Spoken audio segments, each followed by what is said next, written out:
काल एक समाज माध्यमावरती एक बातमी बघितली की अमोल मटणकरी हे जे अकोल्याचे विधान परिषद सदस्य आहेत, अकोल्यामध्ये राहतात आणि विधान परिषद सदस्य आहेत आणि राष्ट्रवादी काँग्रेस पक्षाच्या मित्रमंडळाचं जे आमचं मित्रमंडळ आता बाहेर गेलेलं आहे त्या मित्रमंडळाचे ते सभासद आहेत. त्यांनी बोलताना बोलले की अमोल कोल्हे सर्वसामान्य व्यक्ती आहे आणि त्या सर्वसामान्य व्यक्तीला राष्ट्रवादी काँग्रेस पक्षाने तिकीट दिले आणि त्यांना खासदार बनवलं.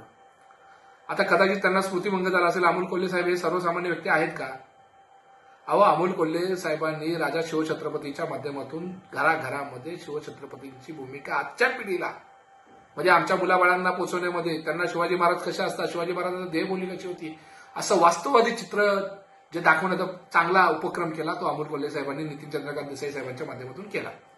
त्यामुळे त्यांचं योगदान हे महाराष्ट्राला माहिती आहे, देशाला माहिती आहे आणि त्यांची लोकप्रियता ही होती. आणि राष्ट्रवादी काँग्रेस पक्षामध्ये पवार साहेबांची साथ होती, अजितदादांची मदत होती आणि सुप्रियाताईंची पण त्याच्यामध्ये सहभाग होता.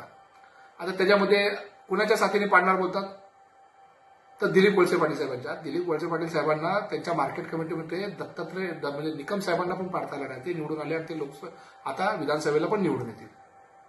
आणि राहिला प्रश्न आता की वेळोवेळी पवार साहेबांच्या वयोमानावरती बोललं जाते की थांबलं पाहिजे. आता मला कळत नाही, वळसे पाटील साहेब काय मॅरेथॉन दौडतात काय? मुंबई मॅरेथॉन किंवा आंबेगाव मॅरेथॉन दौडतात काय? त्यांचा किती वय आहे? त्यांनी नाही थांबलं पाहिजे? अहो, त्यांना गाडीतून चालताना पण दम लागतो. आणि आपले कोल्हापूरचे मुश्रीफ साहेब तेही मॅरेथॉन पळतात काय? कोल्हापूर मॅरेथॉन पळतात? त्यांचं वय नाही झालं.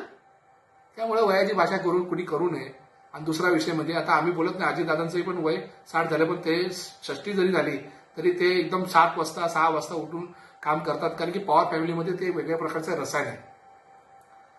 जेव्हा आदरणीय पवार साहेबांच्या मातोश्री लोकल बोर्डाच्या सदस्य होत्या त्यावेळी पवार साहेब हे लहान असताना, मी वाचण्यात आलंय माझ्या की त्यावेळी पवार साहेब लहान असताना त्यांना कुशीत घेऊन लोकल बोर्डाच्या मिटिंगला आदरणीय पवार साहेबांच्या मातोश्री जात होत्या. म्हणजे त्यावेळी तर ते म्हणजे पवार फॅमिलीबद्दल ते रसायनच वेगळं आहे. आता रोहित पवारांच्या माध्यमातून बघितलं असेल तुम्ही ते संघर्ष यात्रा, म्हणजे त्यांनी किती 800 किलोमीटरचा टप्पा पार केला आणि आता परत दुसऱ्या टप्प्याची सुरुवात आहे.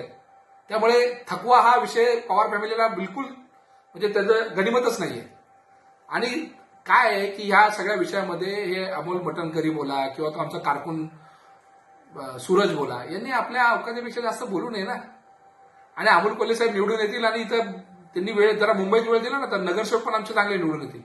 आणि आम्ही त्यांना विनंती करणार आहे, तुम्ही या म्हणून वेळ द्या. मुंबईमध्ये येतील, ठाण्यामध्ये आमचे जितेंद्र आव्हाड साहेब आहेत. म्हणजे तुम्ही आता हा विषय सोडून द्या. त्यामुळे अशा वल्लग्ना करणं सोडून द्या. आणि थांबायचा विषय असेल तर पहिले वळसे पाटील साहेबांना जे मॅरेथॉन पळतात त्यांना थांबवा. मुश्रीफ साहेब जे मॅरेथॉन पळतात त्यांना थांबवा आणि मग बाकी त्यांच्या गोष्टी करा. आणि कोण थांबणारा नाहीये, पवार फॅमिली तर कोण थांबणारा नाहीये. ठीक आहे. तर आम्हाला मटणकरी साहेबांना सांगायचं आहे, साहेब तुमचा आणि त्या रॉकेलचा काय संबंध आहे तो एकदा पाहिजे सोक्ष लावा. त्या रॉकेलबद्दल तुमच्याबद्दलची बरीच माहिती येते. ती माहिती पहिली काय आहे, खरी आहे खोटी आहे त्याचा पहिला खुलासा करा.